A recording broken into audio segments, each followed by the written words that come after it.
Piscando está gravando. Boa tarde.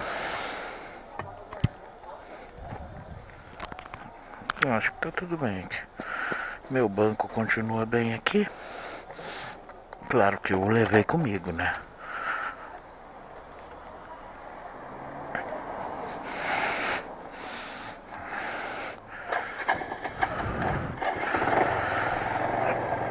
O bom de um banco portátil e leve é isso, né? Ele cabe dentro da bolsa, né? Chegando lá seria bom que eu também o tirasse. Porque pode não chover, mas vai serenar um pouco, né? Sensação, pneu furado. Não, acho que não. Espero que não. Ah, não. Já estaria arrebentado aqui. Mas deixa eu dar uma parada pra ver, porque eu tô encafifado.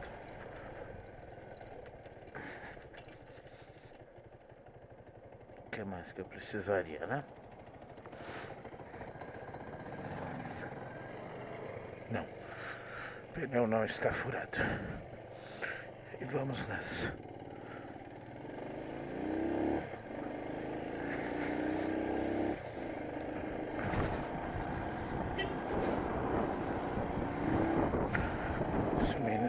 Esse menino trabalha comigo. Trabalha lá na empresa. Cara. Bom. É sempre legal pegar esse farol aqui aberto. Aliás, os dois, né, de uma vez só, assim, muito bom. Muito bom.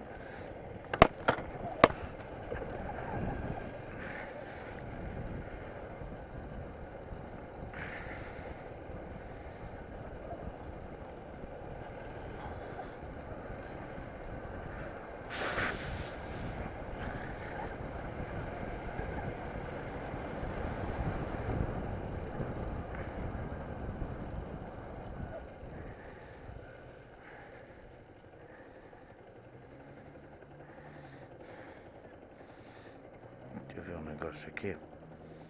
Se eu consigo, né?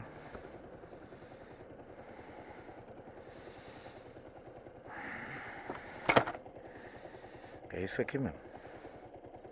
Você tá me zoando que a Juventus está metendo 3-0 no Real Madrid. Cara, vão sair Real Madrid e Barcelona. Barcelona saiu ontem da Liga dos Campeões desse ano. Impressionante.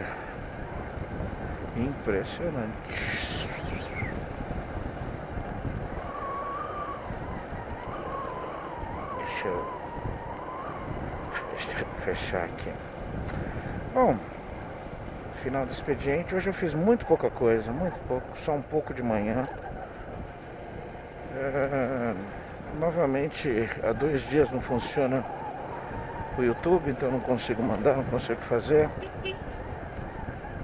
Mas eu pelo menos estou conseguindo gerar os arquivos aqui, né? Então, adianta uma partezinha. Aí eu vou enviá-los todos de casa. E preciso pegar um tempinho para poder assistir, né? Bom, metade da semana já foi. Amanhã já é quinta-feira. Preciso dar uma agilizada em umas coisinhas essa semana. Que na segunda já começam uns processinhos de folha, né? Amanhã eu devo sair um pouco mais cedo, porque eu vou pegar o banco, bendito. Depois do almoço.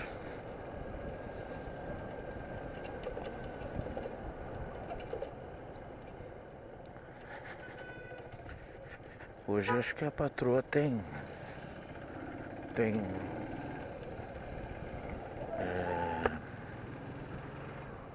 feirinha lá, acho que ela vai vender bolinhos lá. Eu vou ficar com pitoquitos, cauex, meu pitoco. Hoje eu um pedacinho da tarde aí, peguei algumas fotinhos para atualizar. Eu tenho um porta-retratos digital, né? Então de vez em quando eu vou, o que o meu Google Fotos vai guardando, eu vou, todos os dias eu limpo, tiro o que não me interessa, eu só deixo lá o que eu quero ter mesmo, que é a minha nuvem, né? E como eu atualizei hoje, trouxe um pouquinho mais de fotos, que desde, quer dizer, quase um mês que eu não atualizava o meu porta-retratos. Mano, olha pro retrovisor, pô. Caramba. Aí eu acabei vendo algumas fotos, dando uma sapiadinha, né? E bateu uma tristezinha que eu vi as fotos do dia 28 de janeiro, né? Que foi quando a gente fez um churrasquinho na casa do Mauro para se despedir do Márcio. Foi o último dia que eu o vi de perto. Tava combinado de eu ir na segunda, ele embarcou na segunda, acho que dia 29, né, de janeiro.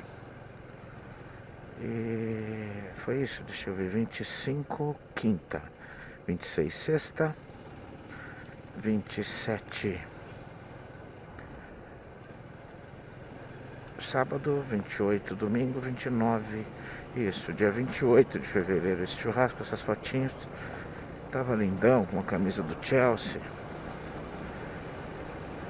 E foi o último dia que a gente se viu. Naquela semana, na terça-feira anterior, a gente tinha tomado uma cerveja, comido uma pizzinha lá perto do Mauro, mas naquele dia eu acabei... Foi mais a companhia, porque eu fiquei mais conversando com o Ivan. E depois naquele dia foi mesmo a última vez que eu estive perto dele. Não sei, eu tô um pouco triste. Acho que eu não vou chorar não, mas eu tô um pouco triste. Bateu uma saudadezinha maior aí. Ah, nego, como eu sinto sua falta, velho. É foda, viu? Queria você aqui sim, mas não desejo esse país pra você. Não mesmo, não mesmo, não mesmo.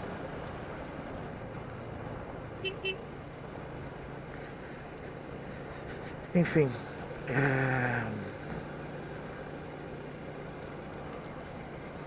aqui estamos. Fiquei triste, só fiquei triste, desculpa aí. E também revi umas fotos do Cauê pequenininho. A gente já se sente triste por saber o quanto passa rápido, né? Parece que ontem ele era um bebezinho fofíssimo. Ele é muito fofo, ele é lindo. Mas totalmente dependente. Nem falava. Quem vê a tagarelice que ele é hoje, né? Opa. Ai. É nesses casos você não briga porque você percebe que o cara não sabe o que ele fez.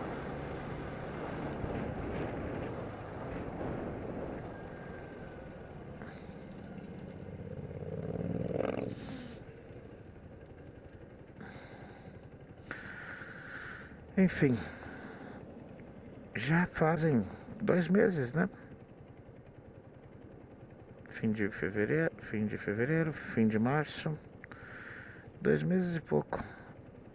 Ele tá ele tá gigante lá, ele tá conhecendo lugares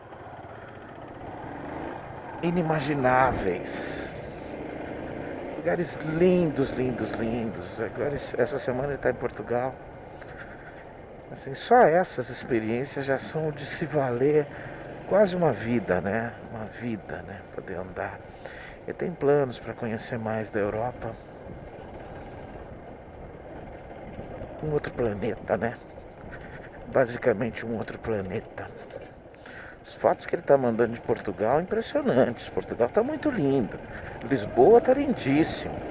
Uma cidade limpa, uma cidade bem cuidada. Bacana pra caramba.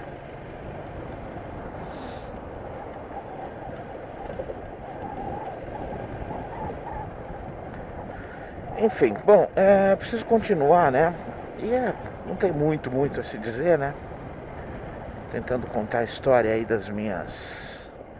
Por que eu me tornei um transgressor religioso, né? E eu tava contando dos meus primeiros passos, né, na vida e como era a religião para mim e no ambiente em que eu vivia. Contei sobre a Dona Zenaide, minha experiência de conversão evangélica, né? Bem espontânea.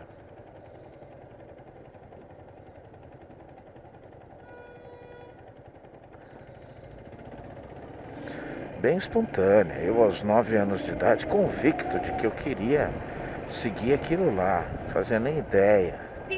Aquela igreja era uma igreja louca, cara, um tipo de igreja...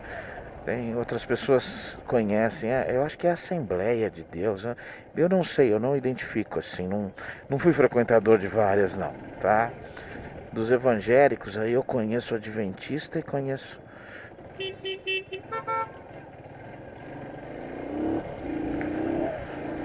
O pessoal tá perdido porque a rua que eles iam entrar lá atrás estava bloqueada, né? Tá acontecendo alguma manutenção, alguma coisa ali. E aí, pessoal tudo doido, querendo tentar uma outra rua, alguma coisa assim. Enfim,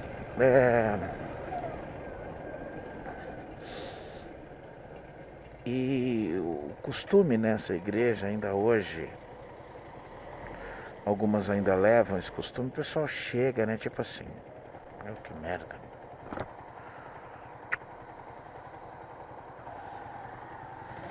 O pessoal chega, o culto, o pastor vai começar a falar às 8, o pessoal chega às 7. 7, 7h15, 7h30. E ali se cumprimenta discretamente, é um lugar de muita...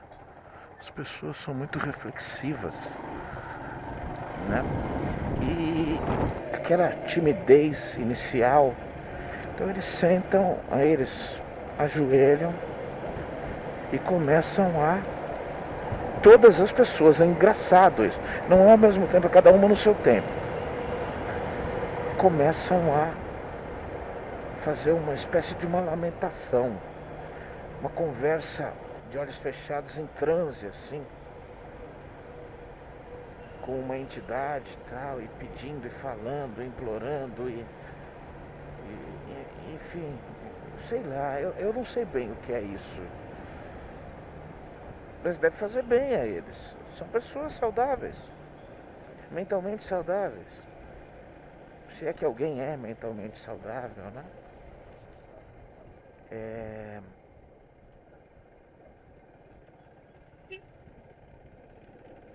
Sério, cara, sério. Sério mesmo. Ai. O cara da direita ainda foi legal.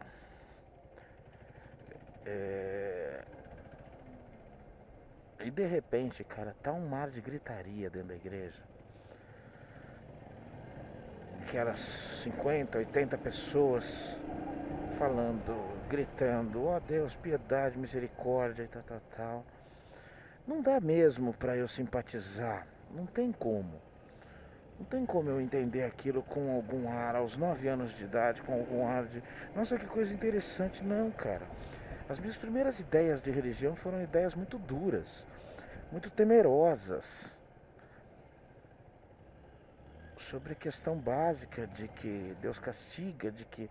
Porque essa mania, essa coisa de pedir misericórdia ao seu Pai, ao seu Criador, significa não me castigue, não me judie, não me deixe sofrer, tenha misericórdia. Misericórdia é muito mais do que... Ô mano, dá uma força aí. Misericórdia é uma coisa que você pede a alguém que vai te trucidar. Ou eu tô ficando doido? Bom, enfim, eu tô contando isso porque eu quero explicar algumas das formações do que foi formando ao longo da minha vida essa ideia de não aceitar esse conceito divino atual, esse conceito de um propósito divino tão humano e em muitos aspectos cruel. É isso que eu quero tentar explicar. Enfim, foi muito curto o tempo. Eu acho que eu cheguei a reclamar com a minha mãe disso, de que a dona Zenaide me levava na igreja, eu não gostava, tal. Não sei se ela chegou a falar. Uma coisa que acontecia também na dona Zenaide, eles faziam medo, muitos adolescentes, né? Eles faziam medo e faziam nojo pra mim. À noite faziam medo, ficavam fazendo barulhos e tal, pra eu ficar assustado à noite. Era bobo, eu chorava por qualquer coisa. E na hora da comida eles faziam muita nojeira de mastigar e colocar a comida de volta no prato, da boca e tal. Enfim, uma nojeira e eu já não era bom de comer, né? Isso ajudou um pouco. Aí eu ser assim pequenininho, menor do que eu poderia ser. Não que eu seria uma pessoa muito grande. O Mauro não é muito grande, mas passar de 1,70 pelo menos poderia, né?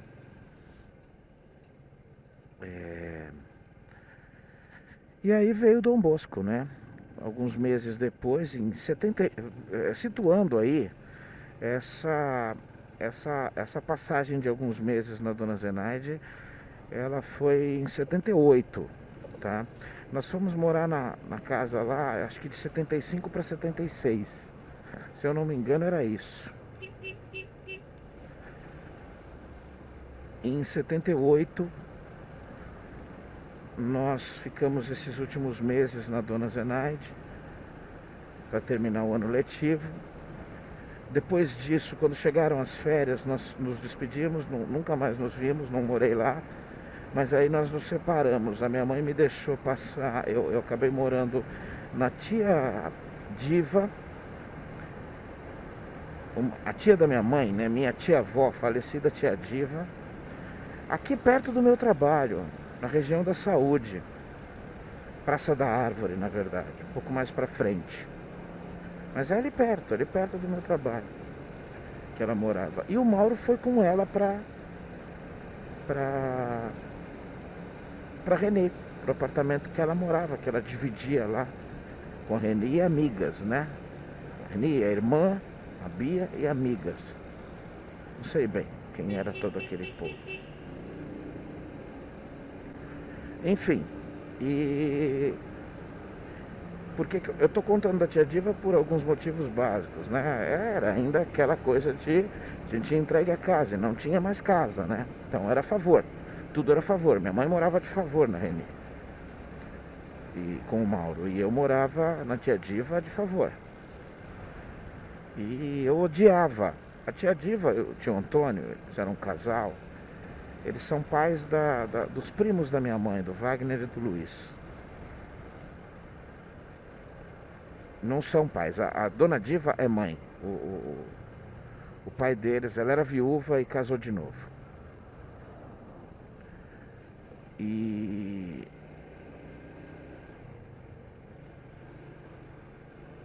a dona Diva, a tia Diva foi uma jovem muito maldosa. Fez muita maldade, muita ruindade. Maldade gratuita com a minha mãe, com as pessoas. Mas ao mesmo tempo tinha um carinho por mim, sim. Com toda... O que será que aconteceu aqui? Com toda simplicidade, né? Porque a maldade era muito mais um reflexo da simplicidade, da ignorância.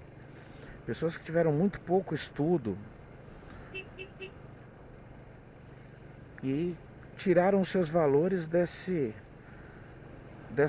ignorância quase que completa, né? E eu odiava lá porque o quarto que eu dormia era o quarto de hóspedes da casa. Era um quarto que tinha uma enorme imagem do Sagrado Coração de Jesus na minha frente e na minha cabeça uma enorme imagem do Sagrado Coração de Maria. Sabe do que eu estou falando? Coloca lá, digita aí no Google Sagrado Coração de Jesus. É aquele Cristo com o coração na mão. Não tem nada de assim,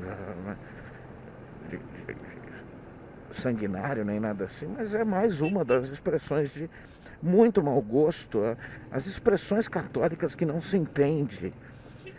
Para quê? Não tem o menor objetivo essa questão prática de inventar um termo, Sagrado Coração. Sei lá.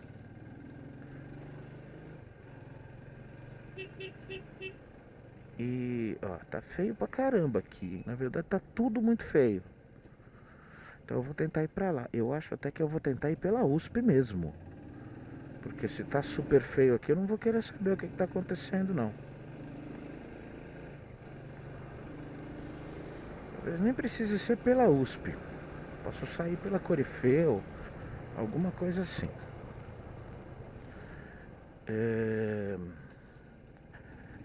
Opa, que bom que abriu aqui. E eu tinha medo, eu morria de medo todo dia. Eu chamava a tia Diva à noite, isso nunca passou. Eu não via a hora de ver a minha mãe, de passar o fim de semana com ela, com o Mauro. Acho que não estava bem resolvido a coisa, não tinha muito espaço na verdade, né? Era um apartamento pequeno, um apartamento acho que de...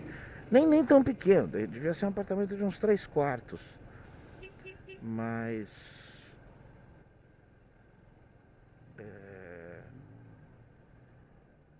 tinha muita gente, morava muita gente. Eram umas 3, 4 amigas da Reni, mais a irmã, mais a minha mãe e o Mauro.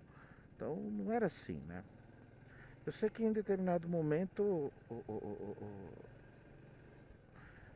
nessas férias, eu acabei ficando também um pouco na própria casa da Leonete, que era a nora da tia Diva, e também ter ficado...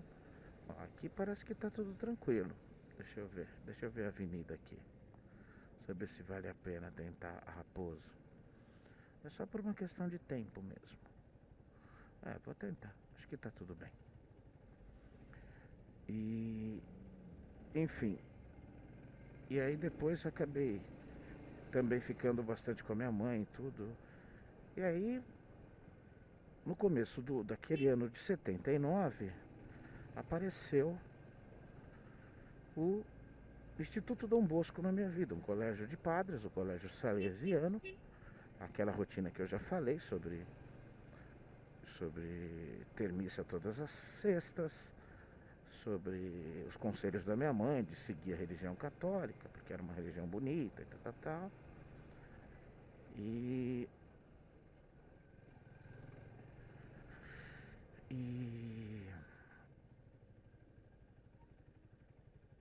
enfim, essa minha convivência, eu falo muito claramente, nunca sofri nenhum abuso, nem nada, nada desse assunto aterrorizante, né, que explodiu na Igreja Católica. E um dia eu vou falar sobre esse termo, sobre esse tema, com um pouco mais de propriedade e maturidade. Vou pensar melhor, desenvolver melhor, maturar melhor essa questão. Enfim,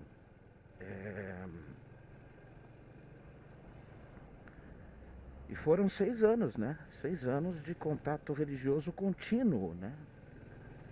Tema religioso, toda a solidificação dos conceitos católicos específicos rolou. Já falei, convite para eu me tornar um padre, se eu pensava nisso, e tais e que tais, enfim. E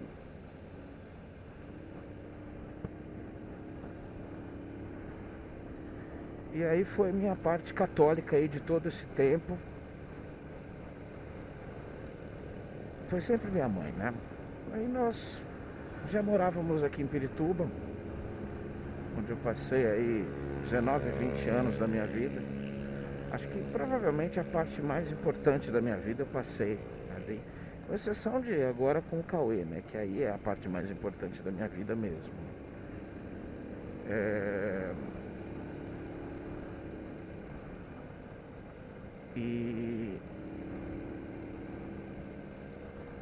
Nossa, eu tô com medo desse Golfe aí, ó. Ele tá louquinho pra fazer merda. Ele quer andar rápido numa Raposo Tavares no horário do rush. Enfim, espero só que ele não machuque ninguém, nem se machuque. E depois disso houve um desligamento de algum tempo, alguns anos. Mas o contato com a Renida, minha mãe, depois a gente saiu do apartamento dela, depois, na minha cronologia dos lugares onde eu morei, eu já falei sobre isso. Depois nós moramos uns bons meses no Hotel Continental, na Rua Vitória.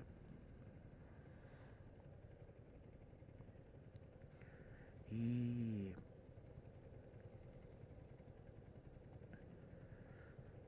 minha mãe acabou conhecendo o espiritismo, o kardecismo. Minha mãe já havia se envolvido em alguns momentos antes com, eu não sei, se era Umbanda, acho que era Umbanda, né? Eu não sei a diferença exata de Umbanda e Candomblé. Me lembro também que ela, na nossa infância, ela algumas vezes nos levou até Mairiporã. Em Mairiporã tinha uma médium chamada Dona Josefina. Me lembro disso. Na maioria das vezes ela chegou aí à noite lá. Era longe, mano, era longe. Minha mãe sempre teve carro. E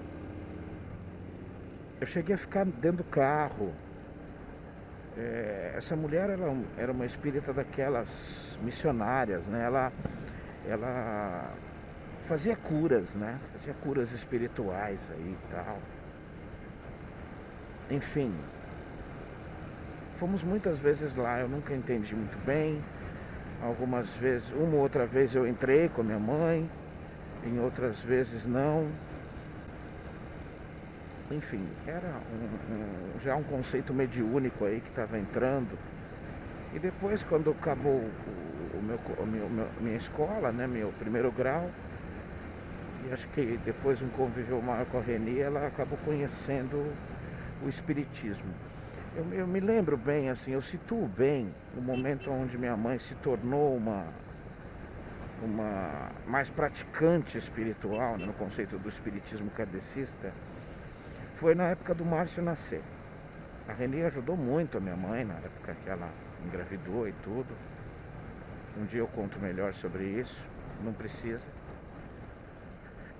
Mas ela estava muito ligada ao espiritismo, já. Falava coisas o tempo todo sobre isso e tal, e eu e o Mauro desligadões de tudo. Até que um dia ela começou a me obrigar a fazer Evangelho no Lar. Ela, já com os conceitos kardecistas e cada dia tentando viver mais os conceitos kardecistas específicos, então era um ritual básico de uma oração nos domingos de manhã, me lembro disso. Ritual básico de uma oração, e aí era lido um pedaço do Evangelho segundo o Espiritismo. Importante que é um livro, que é uma decodificação do Allan Kardec, de explicações vindas do plano espiritual sobre a mensagem do Evangelho. E depois da leitura, a gente falava sobre o que entendeu. E depois disso, uma oração um pouco mais alongada, porque eram as vibrações. É você tentar mandar pensamentos a lugares e pessoas necessitadas. Isso era... Imagina um cara de 16 anos fazendo isso, né? Então, durou um tempo chato, ela exigia que eu fizesse isso. Isso foi nos meus 15, 16, na época da gravidez, provavelmente. Depois ela parou, depois ela começou a fazer isso nos centros, mesmo nos lugares onde ela ia, onde ela frequentava, que eu nem sabia onde era. Eu sei que a Reni é madrinha do Márcio, tá? E ela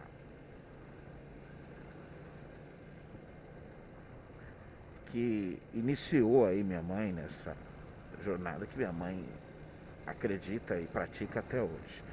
Depois daí foi... Eu lembro que um dia, não sei porquê, eu tive uma conversa com a minha mãe. assim, de perguntar algumas coisas que eu via ela falando ou fazendo, e eu falei, quer saber? Deixa eu perguntar pra ela. E aí ela foi me explicando, a gente passou horas e horas e horas. Eu tinha meus 16, 17 anos, e aí ela passou horas e horas falando sobre o que ela já sabia, o que ela já tinha descoberto, o que ela achava, sobre histórias de outras vidas, sobre bases de como funciona a reencarnação e tal, espíritos, plano espiritual. Eu sei que minha mãe me deu uma palestra, foi uma coisa muito natural em casa. E depois disso, assim, sem briga, sem nada, ela um dia me falou, muito próximo disso, que abriu uma mocidade espírita. Tinha um centro espírita na esquina da minha casa, da minha rua, o ladeirão lá da rua 10, né, lá em cima, o Renascer. É uma comunidade espírita kardecista que cuida de crianças excepcionais. E acabou que eu entrei ali e acho até que não vai dar tempo, né? Pensei que a cronologia ia terminar hoje. E acabou que foi muito forte para mim essa questão do renascer. Eu tinha meus 17 anos e significou muito para mim. Eu guardo amigos até hoje da época do renascer.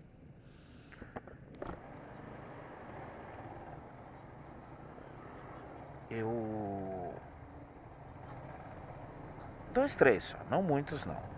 Mas era uma época também, né? Aquela questão do hormônio palpitante, né? E tudo, aquela coisa do abusão, sério. Ele percebeu e me deixou. Foi legal, eu e os outros motoqueiros. Ele foi legal com a gente. Enfim, ali foi uma espécie de um curso mesmo, introdução, prática e tal, das questões do espiritismo kardecista. Eu levei amigos, vários amigos da rua, né, pra lá e tal, mas acabou que a gente ficou só eu mesmo. Isso estreitou os laços com... Aí depois eu comecei a namorar a Elaine, namorei 3 anos, a menina lá da região, era do Renascer e era da região. E 2 tias dela também faziam uma mocidade espírita, a Josilda e a Gislene e a Darcy. E mais 2 ou 3 ali que continuaram também.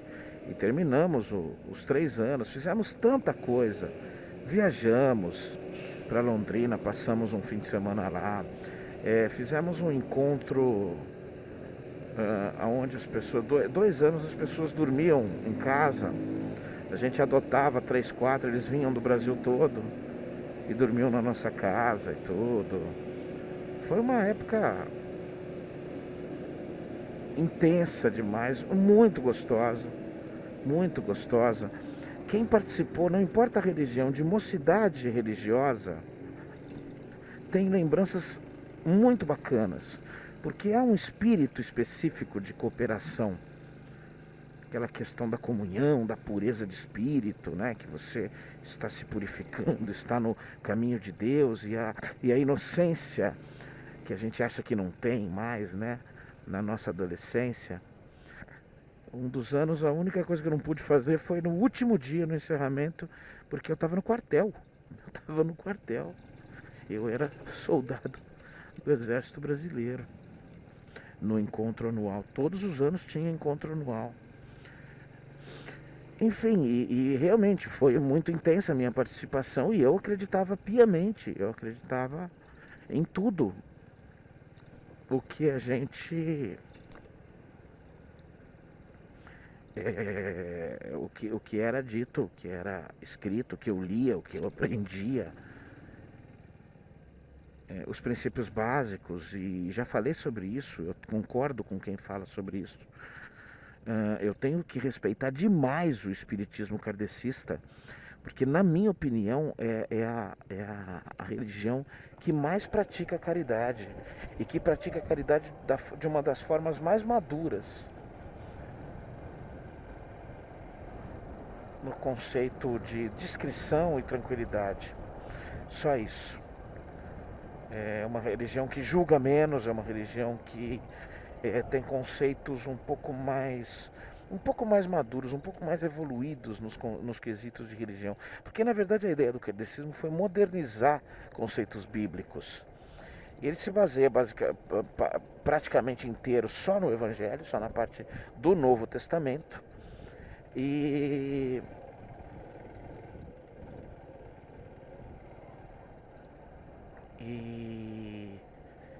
E, e Kardec fez isso, a modernização da linguagem que está lá para conceitos de. É, o kardecismo não inventou o conceito de reencarnação.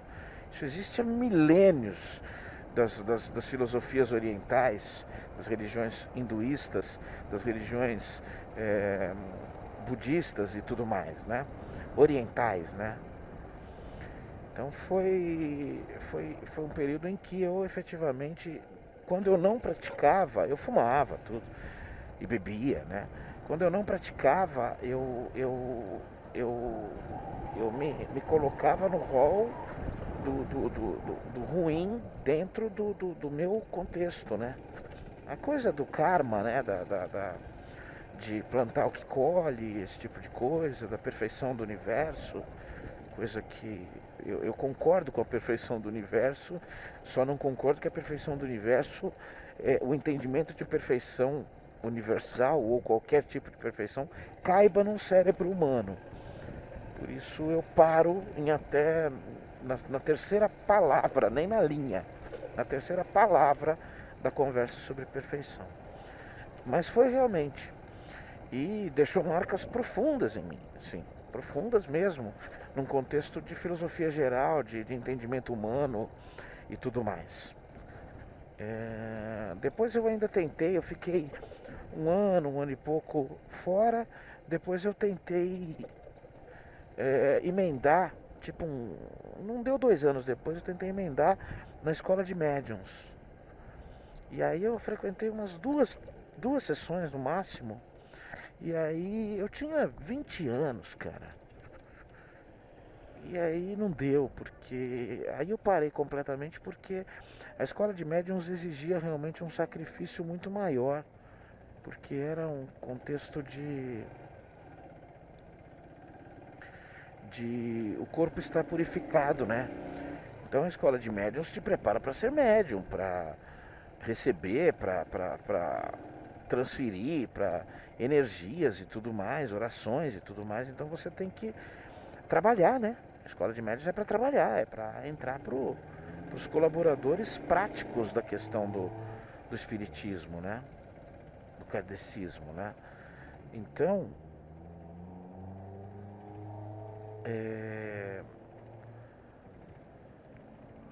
precisava não fumar, precisava não beber, e eu simplesmente, pura e simplesmente virei e falei, olha, cara,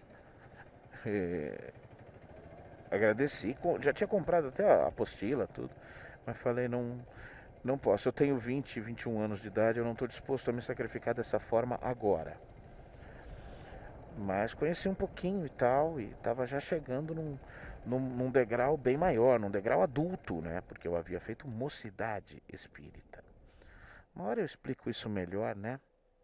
Porque eu falo muito dos preceitos católicos e evangélicos, né? É legal também que eu dê vazão a explicar um pouquinho de um contexto básico, né? Sobre o espiritismo kardecista, né? Isso aí, gente. Tudo de bom. Beijo do gordo.